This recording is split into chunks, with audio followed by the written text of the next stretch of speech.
Welcome to Room 101 at Harrigan Compound West. It's story time. So you might notice today there's a little more smoke than usual, and that's a testament to the Latakia, which comprises 70% of the blend that I'm smoking right now, which is Cornell and Diehl's Pirate Cake, spelled with a K for reasons I don't quite understand or like. Nonetheless, when I first saw this tobacco, it said 70% Latakia, and I'm a Latakia lover, so I thought 70% was almost as good as 75%, maybe. And I ordered a bunch. You can see what it looks like coming out of the packaging. It comes packed in 1 pound bricks, and there's a little chunk of it that you can see right now. It's easy to break apart, though. It renders itself useful for smoking with just a little bit of pressure. What looks like a brownie kind of falls apart. But the important thing here is to check out the color of the tobacco, because all those blacks that you see here, that's all the Latakia. Now, it's cut with some Oriental leaf as well, which is actually very nice, very complimentary, and even some Cavendish, which I don't really taste all that much, to tell you the truth. It's the Latakia and the Orientals that keep this one interesting and mild, which is, I think, a little strange to say, maybe medium or so. It's not a Latakia bomb as some other tobaccos can be. It's actually just a pretty well-balanced, nuanced blend. Check it out. I think you'll like it. I've been smoking this batch of it for, the last month or so, and I think it's delicious every time I try it out. So give it a look. You might like it too. And now for something completely different. I was thinking a couple of days ago about that time, and it is literally only one time, that I sent one of my children to her room as punishment. And she dutifully went into the room and didn't come back out for many, many hours. And it became clear to me that sending a young person to a room is really no longer a punishment like it was when I was younger. They've got everything in the rooms. I mean, even if I look around mine, what do I see? Guitars, pipe tobacco, desks, books, you name it, it's in here. I could probably keep myself interested in living in this room for the better part of a week and never notice I haven't gotten out of it. Matter of fact, when I was sick with the virus of indeterminate origin,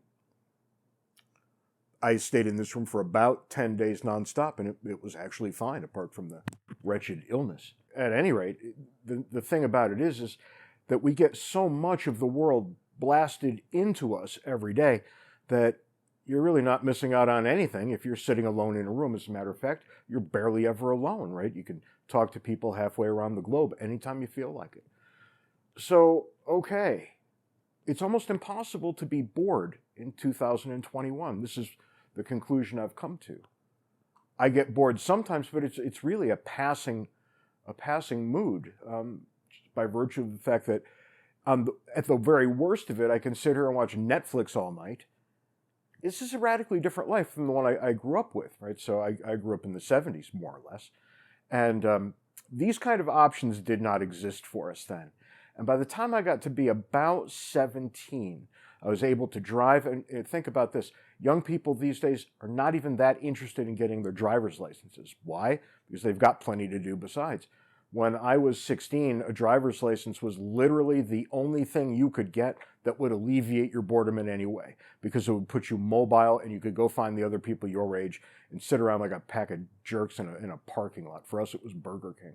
We'll get to that some other day, I suspect. But I wanted to get to the lengths to which we would go to get around the boredom. And I remember there was this day, I was 17-ish. I know this because I was driving by then, and so was my friend. So it was after we were 16, but we were still in high school. And we got it in our heads to go and visit the pretty blonde classmate that we had at her wretched job at a place called the Now Shop, just wretched place where you bought trinkets and doodads and baubles and earrings and bracelets and crap like this. Anyway, we got there, and we realized that even this wasn't all that exciting. But as we walked through the store, because God help me, we had to do something, so we wandered up and down the aisles, we saw this sign up on the wall that said free gift wrapping with any order. And I thought, well, this could be interesting. And I looked around and I found these boxes, like thin cardboard boxes. So you could put whatever gift you bought for somebody in the shop into the box, and you could hand it to them and make it look like, I don't know, perhaps you had paid some kind of attention to them over time. So I grabbed one of these boxes and we brought it up to the girl, and she rang it up. It was like 29 cents, something like this. And I said, I would like to have that gift wrapped, please. And she said, what? I said, well, it says right there on the sign that I can get gift wrapping at no extra charge.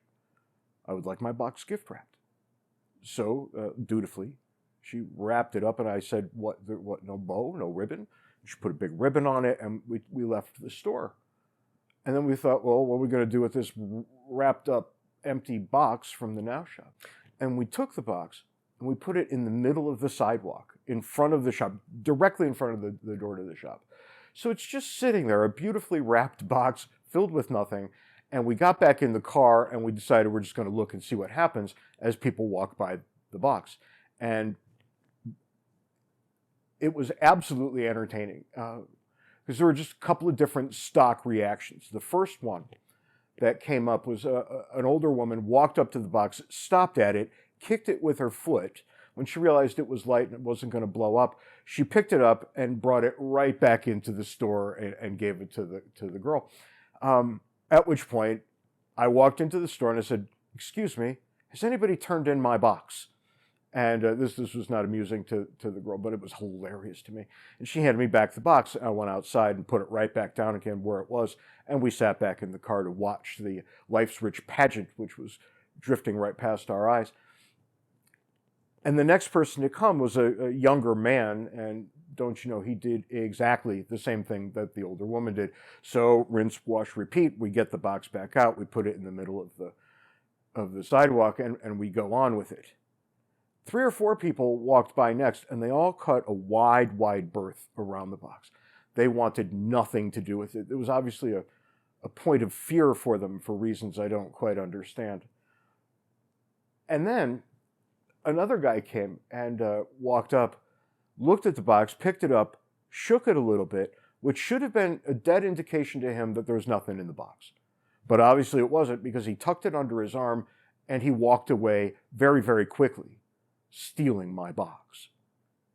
I walked back into the store and I said, somebody has stolen my box. What can we do about this? And that's when the girl got good and sick of us and told us to get out. The idea of perhaps buying another box and getting it gift wrapped never really happened.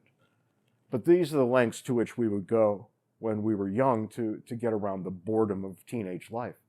Boredom which, as far as I can tell, no longer exists, which I think is for the best. God knows it's for the best. Nonetheless, some things have been lost.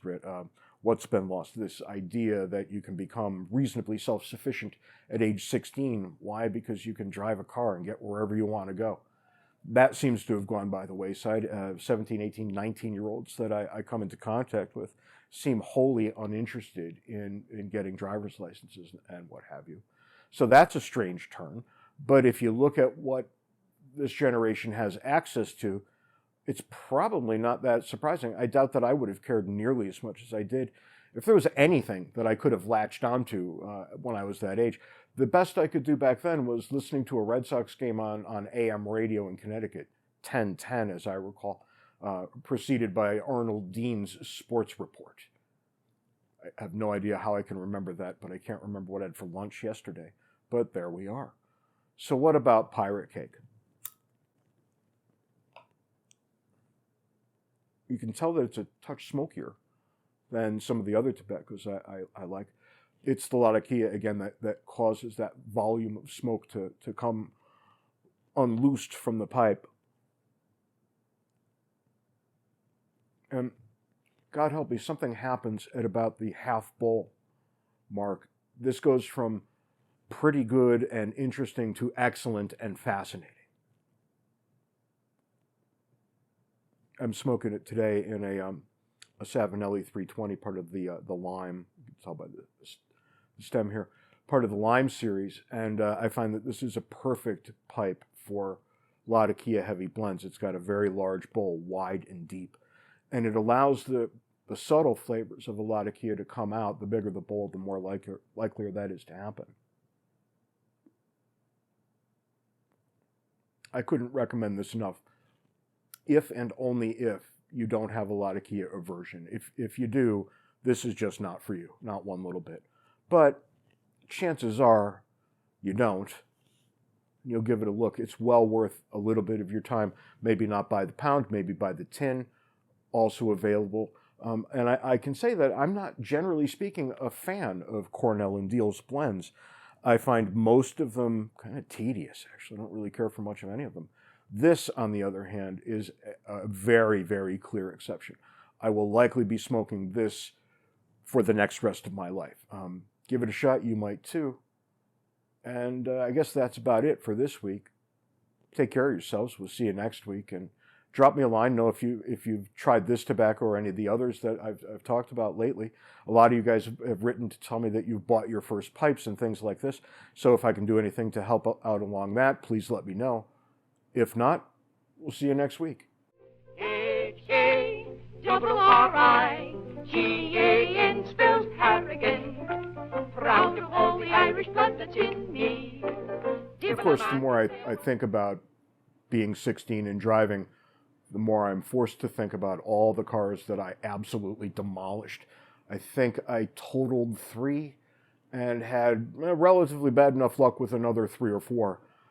Got to the point where my parents were so irritated with my behavior behind the wheel that they actually bought me a car, so I didn't use theirs. And the car that they bought me, the only car they ever bought me, cost $600 and was bought from an 85-year-old woman named Hazel. It was a 65 Pontiac Tempest. It looked like the Batmobile that had been dug up after 20, 30 years in the earth. It was so disgusting. The finish on the entirety of the paint job was long gone. It got about 8 miles to the gallon, but it had a hammer of a kick with the engine. I'll tell you about things that happened with that engine some other time. But I remember the car like it was yesterday, right? It was literally falling apart. Everything inside was just coming unglued. It only had like 60,000 miles on it, literally owned by a little old lady named Hazel. So I named the car Hazel. Everybody called it Hazel. It was easily the most identifiable car in all of the parking lot of my teenage friends who obviously did not have great cars, but they were somehow quite a lot better than mine.